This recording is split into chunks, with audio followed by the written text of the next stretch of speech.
Hi viewers, ಕರುನಾಡ ಕೈರುಚಿ ಕ್ರಿಯೇಷನ್ಸ್ಗೆ ಸ್ವಾಗತ. ನಾನಿವತ್ತು ಕರ್ನಾಟಕದ ಸುಪ್ರಸಿದ್ಧ ಬಿಸಿಬೇಳೆಬಾತ್ ರೆಸಿಪಿನ ಶೇರ್ ಮಾಡ್ಕೊಳ್ತಾ ಇದ್ದೀನಿ. ನಾರ್ಮಲ್ ಬೇಳೆಯಲ್ಲಿ ನಾವು ಯಾವಾಗಲೂ ಬಿಸಿಬೇಳೆಬಾತ್ ಮಾಡ್ತೀವಿ, ಬಟ್ ಈ ರೀತಿ ಮಿಕ್ಸ್ ಬೇಳೆಗಳನ್ನ ಹಾಕ್ಬಿಟ್ಟು ಒಂದ್ಸಲಿ ಬಿಸಿಬೇಳೆಬಾತ್ ಮಾಡಿ ನೋಡಿ, ತುಂಬಾ ರುಚಿಕರವಾಗಿರುತ್ತೆ. ಅದು ಹೇಗೆ ಮಾಡೋದು ಅಂತ ನೋಡೋಣ. ನಾನಿಲ್ಲಿ ತರಕಾರಿಗಳನ್ನ ಕಟ್ ಮಾಡಿ ಇಟ್ಕೊಂಡಿದ್ದೀನಿ. ಹಾಗೆ ಸ್ಟವ್ ಮೇಲೆ ಒಂದು ಪಾತ್ರೆ ಇಟ್ಕೊಂಡು ಅದರಲ್ಲಿ ನೀರನ್ನ ಕಾಯಲಿಕ್ಕೆ ಇಟ್ಟಿದ್ದೆ. ಕಾಯ್ತಾ ಇರುವಂಥ ನೀರಿಗೆ ನಾನಿಲ್ಲಿ ಸ್ವಲ್ಪ ಬಟಾಣಿ, ನವಿಲುಕೋಸು, ನಾನು ಪುಟಾಣಿದು 2 ನವಿಲುಕೋಸನ್ನು ತೆಗೆದುಕೊಂಡಿದ್ದೀನಿ. ಹಾಗೆ ಸ್ವಲ್ಪ ಬೀನ್ಸನ್ನು ಉದ್ದುದ್ದಕ್ಕೆ ಕಟ್ ಮಾಡಿ ಸೇರಿಸ್ಕೊಳ್ತಾ ಇದ್ದೀನಿ. ಹಾಗೆ 1 ಕ್ಯಾರೆಟನ್ನು ಸಹ ನಾನಿಲ್ಲಿ ಕಟ್ ಮಾಡಿ ಸೇರಿಸ್ಕೊಂಡಿದ್ದೀನಿ. ನಿಮಗೆ ಯಾವ ರೀತಿ ತರಕಾರಿ ಇಷ್ಟ ಆಗುತ್ತೆ ಆ ರೀತಿ ತರಕಾರಿಗಳನ್ನ ಸೇರಿಸ್ಕೋಬೋದು. ಹಾಗೆ ಸ್ಟವ್ ಮೇಲೆ ಒಂದು ಪ್ಯಾನ್ ಇಟ್ಕೊಂಡು 1 ಚಮಚ ಎಳ್ಳನ್ನು ನಾನಿಲ್ಲಿ ಹುರಿದು ಒಂದು ಬಟ್ಲ ಮೇಲೆ ಸೇರಿಸ್ಕೊಳ್ತಾ ಇದ್ದೀನಿ. ಹೊಂಬಣ್ಣ ಬರೋವರೆಗೂ ಹುರ್ಕೊಳ್ಳಿ. ಹಾಗೆ ಸೇಮ್ ಪ್ಯಾನ್ ಇಟ್ಕೊಂಡಿದ್ದೀನಿ. 1.5 ಚಮಚ ಕಡಲೆಬೇಳೆ, 1.5 ಚಮಚ ಉದ್ದಿನಬೇಳೆ ಎರಡನ್ನೂ ನಾನಿಲ್ಲಿ ಸೇರಿಸ್ಕೊಂಡು ಫ್ರೈ ಮಾಡ್ಕೊಳ್ತೀನಿ. ಮೀಡಿಯಮ್ ಅಥವಾ ಲೋ ಫ್ಲೇಮಲ್ಲಿ ಇಟ್ಕೊಂಡೆ ನಾವು ಮಸಾಲೆ ಇಂಗ್ರೀಡಿಯೆಂಟ್ಸ್ನ ಹುರ್ಕೋಬೇಕಾಗತ್ತೆ. ಒಳ್ಳೆ ಹೊಂಬಣ್ಣಕ್ಕೆ ಬರಬೇಕು, ಅಲ್ಲಿವರೆಗೂ ಹುರ್ಕೊಳ್ಳಿ.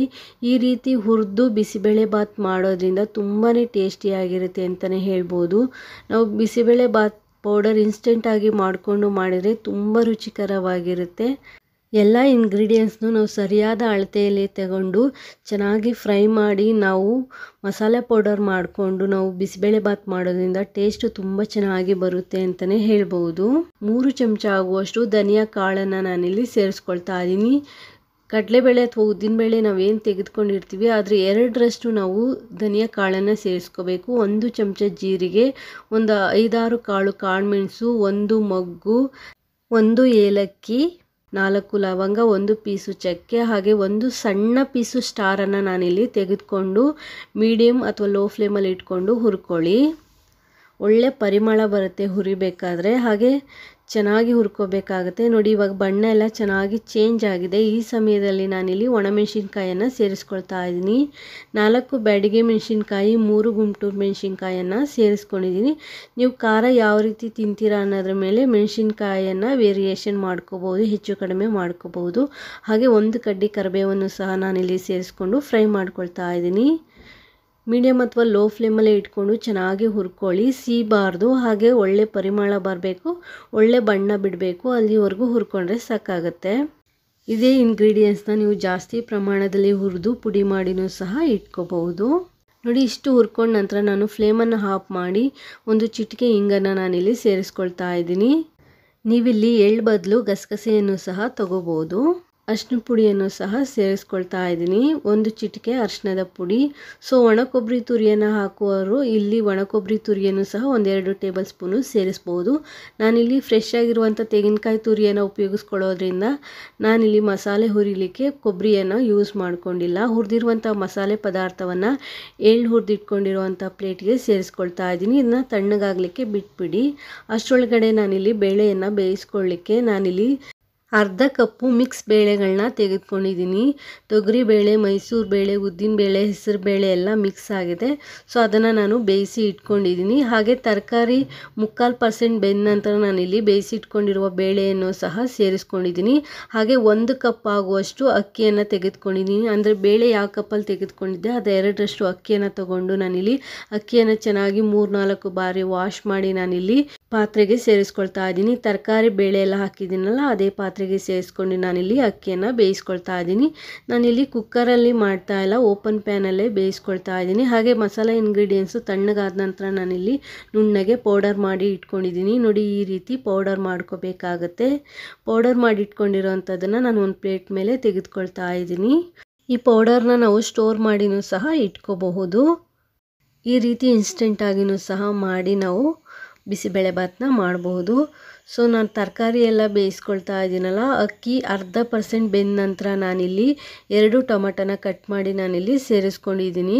ಇನ್ನೊಂದು ಸ್ವಲ್ಪ ಬಿಸಿ ನೀರನ್ನು ಸಹ ನಾನಿಲ್ಲಿ ಸೇರಿಸ್ಕೊಳ್ತಾ ಇದ್ದೀನಿ. ಒಂದು ಅರ್ಧ ಲೀಟ್ರ್ ಆಗುವಷ್ಟು ಬಿಸಿ ನೀರನ್ನು ನಾನಿಲ್ಲಿ ಸೇರಿಸ್ಕೊಂಡಿದ್ದೀನಿ. ಈಗ ಒಂದ್ಸಲಿ ಚೆನ್ನಾಗಿ ಮಿಕ್ಸ್ ಮಾಡಿ ಆವಾಗವಾಗ ಒಂದೊಂದ್ಸಲಿ ಮಿಕ್ಸ್ ಮಾಡ್ಕೊಳ್ತಾ ಇರಿ.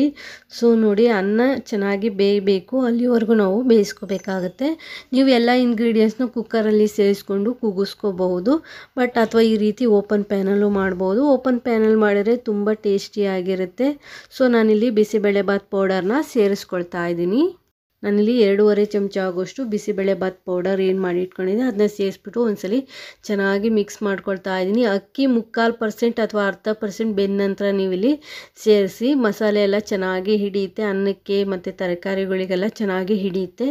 ಸೊ ಒಂದ್ಸಲಿ ಮಿಕ್ಸ್ ಮಾಡಿಬಿಟ್ಟು ನಂತರ ನಾನಿಲ್ಲಿ ಅಕ್ಕಿ ಚೆನ್ನಾಗಿ ಬೇಯೋದ್ರೊಳಗಡೆ ನಾನು ಮಸಾಲೆಯನ್ನು ಗ್ರೈಂಡ್ ಮಾಡ್ಕೊಳ್ತಾ ಇದ್ದೀನಿ. ನಾನಿಲ್ಲಿ 2 ಟೇಬಲ್ ಸ್ಪೂನ್ ಆಗೋಷ್ಟು ಫ್ರೆಶ್ ಆಗಿರುವಂಥ ತೆಂಗಿನಕಾಯಿ ತುರಿಯನ್ನು ಮಿಕ್ಸಿ ಜಾರ್ಗೆ ಸೇರಿಸ್ಕೊಂಡಿದ್ದೀನಿ. ಹಾಗೆ ಒಂದು 3-4 ಚಮಚ ಆಗುವಷ್ಟು ಬಿಸಿಬೇಳೆಬಾತ್ ಪೌಡರನ್ನು ಸೇರಿಸ್ಕೊಂಡು ನುಣ್ಣಗೆ ಗ್ರೈಂಡ್ ಮಾಡ್ಕೊಳ್ತಾ ಇದ್ದೀನಿ. ನುಣ್ಣಗೆ ಗ್ರೈಂಡ್ ಮಾಡ್ಕೋಬೇಕಾಗುತ್ತೆ. ನಾವು ಸಾಂಬಾರಿಗೆಲ್ಲ ಗ್ರೈಂಡ್ ಮಾಡ್ತೀವಲ್ಲ ಆ ರೀತಿ ನುಣ್ಣಗೆ ಗ್ರೈಂಡ್ ಮಾಡ್ಕೋಬೇಕು. ನೋಡಿ, ಈ ರೀತಿ ಗ್ರೈಂಡ್ ಮಾಡ್ಕೊಂಡ್ರೆ ಸಾಕಾಗುತ್ತೆ. ಈಗ ನೋಡಿ, ಅನ್ನ ಚೆನ್ನಾಗಿ ಬೆಂದಿದೆ.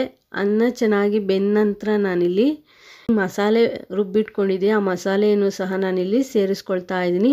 ಹಾಗೆ ಇದೇ ಸ್ಟೇಜಲ್ಲಿ ನೀವು ಹುಣಸೆಹಣ್ಣಿನ ರಸ ಸೇರಿಸ್ತೀನಿ ಅನ್ನೋರು ಹುಣಸೆಹಣ್ಣಿನ ರಸನೂ ಸಹ ಸೇರಿಸ್ಬೋದು. ನಾನಿಲ್ಲಿ ಹುಣಸೆಹಣ್ಣಿನ ರಸನ ಸೇರಿಸಿಲ್ಲ. ನಾನು ಒಗ್ಗರಣೆಯಲ್ಲಿ ಇನ್ನೊಂದು ಟೊಮೆಟೊನ ಸೇರಿಸ್ಕೊಳ್ತಾ ಇದ್ದೀನಿ. ಅದಕ್ಕೋಸ್ಕರ ಹುಣಸೆಹಣ್ಣಿನ ರಸ 2 ಟೇಬಲ್ ಸ್ಪೂನ್ ಮಾತ್ರ ಇಲ್ಲಿ ಸೇರಿಸ್ಕೊಳ್ಳಿ. 2-3 ಟೇಬಲ್ ಸ್ಪೂನು ಅಥವಾ ಹುಳಿ ಟೇಸ್ಟನ್ನು ನೀವು ನೋಡಿಕೊಂಡು ಹುಣಸೆಹಣ್ಣಿನ ರಸನ ಸೇರಿಸ್ಕೋಬಹುದು. ಒಂದ್ಸಲಿ ಚೆನ್ನಾಗಿ ಮಿಕ್ಸ್ ಮಾಡಿ 1-2 ನಿಮಿಷ ಬೇಯಲಿಕ್ಕೆ ಬಿಟ್ಬಿಡಿ. ಹಾಗೆ ನಾನಿಲ್ಲಿ ರುಚಿಗೆ ತಕ್ಕಷ್ಟು ಉಪ್ಪನ್ನು ಸಹ ಸೇರಿಸ್ಕೊಳ್ತಾ ಇದ್ದೀನಿ. ಬಿಸಿಬೇಳೆಬಾತ್ಗೆ ಎಷ್ಟು ಬೇಕೋ ಅಷ್ಟು ಉಪ್ಪನ್ನು ನೋಡಿಕೊಂಡು ನೀವಿಲ್ಲಿ ಸೇರಿಸ್ಕೊಂಡು ಒಂದ್ಸಲಿ ಚೆನ್ನಾಗಿ ಮಿಕ್ಸ್ ಮಾಡಿಬಿಟ್ಟು ನಾವು ತೆಂಗಿನಕಾಯಿ ಎಲ್ಲ ಮಸಾಲೆ ಎಲ್ಲ ಹಾಕಿರೋದ್ರಿಂದ ಅದು ಸ್ಮೆಲ್ಲೆಲ್ಲ ಹೋಗಬೇಕು, ಅಲ್ಲಿವರೆಗೂ ಬೇಯಿಸ್ಕೊಳ್ಳಿ. ಹಾಗೆ ಜಾರ್ಗೆ ಒಂದು ಅರ್ಧ ಕಪ್ ಆಗುವಷ್ಟು ನೀರನ್ನು ಸೇರಿಸ್ಬಿಟ್ಟು ಆ ನೀರನ್ನು ಸಹ ನಾನಿಲ್ಲಿ ಸೇರಿಸ್ಕೊಂಡಿದ್ದೀನಿ. ಸೊ ಬಿಸಿಬೇಳೆಬಾತ್ ಕನ್ಸಿಸ್ಟೆನ್ಸಿ ಈ ರೀತಿ ಇದೆ. ಬೆಲ್ಲ ಸೇರಿಸುವಂಥವ್ರು ಈ ಸ್ಟೇಜಲ್ಲಿ ಬೆಲ್ಲವನ್ನು ಸಹ ಸೇರಿಸ್ಬೋದು. ಬೆಲ್ಲ ಹಾಕಿದ್ರೆ ಟೇಸ್ಟು ಚೆನ್ನಾಗಿರುತ್ತೆ. ನಾನು ಒಂದು ಕಡಲೆಕಾಳು ಗಾತ್ರದ ಬೆಲ್ಲ ಹಾಕಿದ್ದೆ, ಬಟ್ ಬೆಲ್ಲ ಹಾಕಿರುವಂಥ ವಿಡಿಯೋ ಸ್ಕಿಪ್ ಆಗಿದೆ. ಸ್ಟವ್ ಮೇಲೆ ಒಂದು ಪ್ಯಾನ್ ಇಟ್ಕೊಂಡು 2 ಚಮಚ ಎಣ್ಣೆ ಸೇರಿಸ್ಕೊಂಡಿದ್ದೀನಿ. ಎಣ್ಣೆ ಕಾದ ನಂತರ ಅರ್ಧ ಚಮಚ ಸಾಸಿವೆ, 1 ಕಡ್ಡಿ ಕರಿಬೇವು, ನಾನಿಲ್ಲಿ 1 ಕ್ಯಾಪ್ಸಿಕಮ್ಮು, 1 ಈರುಳ್ಳಿ, 2 ಹಸಿಮೆಣಸಿನ್ಕಾಯಿ ಹಾಗೆ 1 ಟೊಮೆಟೊನ ಈ ರೀತಿ ಕಟ್ ಮಾಡಿ ಸೇರಿಸ್ಕೊಂಡು ಫ್ರೈ ಮಾಡ್ಕೊಳ್ತಾ ಇದ್ದೀನಿ. ಹಸಿಮೆಣಸಿನ್ಕಾಯಿ ಫ್ಲೇವರ್ ಮತ್ತು ಖಾರಕ್ಕೆ ನೀವಿಲ್ಲಿ ಸೇರಿಸ್ಕೋಬೋದು, ಬಟ್ ನಾನಿಲ್ಲಿ ಫ್ಲೇವರ್ಗೆ ಅಂತ 2 ಹಸಿಮೆಣಸಿನ್ಕಾಯಿನ ಸೇರಿಸ್ಕೊಂಡಿದ್ದೀನಿ. 1/4 ಚಮಚ ಆಗೋಷ್ಟು ಉಪ್ಪನ್ನು ಸೇರಿಸ್ಕೊಂಡು ಚೆನ್ನಾಗಿ ಫ್ರೈ ಮಾಡ್ಕೊಳ್ತಾ ಇದ್ದೀನಿ. ಹಾಗೆ ಕ್ಯಾಪ್ಸಿಕಮ್ಮು, ಈರುಳ್ಳಿ, ಟೊಮೆಟೊನೆಲ್ಲ ಈ ರೀತಿ ಫ್ರೈ ಮಾಡಿ ಲಾಸ್ಟಲ್ಲಿ ಸೇರಿಸೋದ್ರಿಂದ ತಿನ್ನಬೇಕಾದ್ರೆ ಕ್ರಂಚಿ ಆಗಿರುತ್ತೆ. ಹಾಗೆ ತುಂಬಾ ಟೇಸ್ಟಿಯಾಗಿರುತ್ತೆ ಅಂತಲೇ ಹೇಳ್ಬೋದು.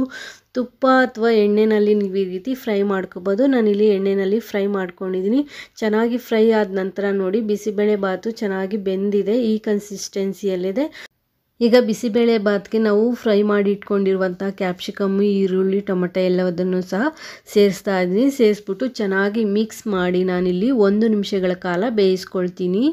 ಸೊ ಒಗ್ಗರಣೆ ಚೆನ್ನಾಗಿ ಬಿಸಿಬೇಳೆಬಾತ್ ಜೊತೆಗೆ ಹೊಂದ್ಕೋಬೇಕು. ಅದಕ್ಕೋಸ್ಕರ 1 ನಿಮಿಷ ನಾವಿಲ್ಲಿ ಬೇಯಿಸ್ಕೊಂಡ್ರೆ ಸಾಕಾಗುತ್ತೆ. ಬೇಕು ಅಂದರೆ ಕನ್ಸಿಸ್ಟೆನ್ಸಿಯನ್ನು ನೋಡಿಕೊಂಡು ನೀವಿಲ್ಲಿ ಬಿಸಿ ನೀರನ್ನು ಸೇರಿಸ್ಬೋದು. ಹಾಗೆ ಒಂದ್ಸಲಿ ಉಪ್ಪು, ಹುಳಿ, ಖಾರನ ಚೆಕ್ ಮಾಡ್ಕೊಳ್ಳಿ. ಈಗ ಬಿಸಿಬೇಳೆಬಾತ್ ರೆಡಿ ಆಗಿದೆ. ಲಾಸ್ಟಲ್ಲಿ ನಾನು ಕೊತ್ತಂಬರಿ ಸೊಪ್ಪನ್ನು ಸೇರಿಸ್ಬಿಟ್ಟು ಚೆನ್ನಾಗಿ ಮಿಕ್ಸ್ ಮಾಡಿ ಫ್ಲೇಮನ್ನು ಆಫ್ ಮಾಡಿ ಬಿಸಿಯಾಗಿ ಸರ್ವ್ ಮಾಡ್ತೀನಿ. ಖಾರ ಬೂಂದಿ ಜೊತೆ ಆದರೂ ಸರ್ವ್ ಮಾಡ್ಬೋದು ಅಥವಾ ಮೊಸರು ಬಜ್ಜಿ ಜೊತೆ ಆದರೂ ಸರ್ವ್ ಮಾಡ್ಬೋದು. ತುಂಬಾ ಚೆನ್ನಾಗಿರುತ್ತೆ, ತುಂಬಾ ಟೇಸ್ಟಿಯಾಗಿರುತ್ತೆ.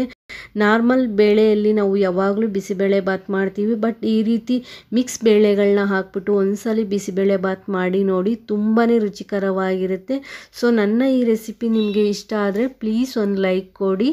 ಹೊಸದಾಗಿ ಚಾನಲ್ ನೋಡೋರು ಸಬ್ಸ್ಕ್ರೈಬ್ ಮಾಡಿಕೊಂಡು ನೋಡಿ. Thanks for watching this video.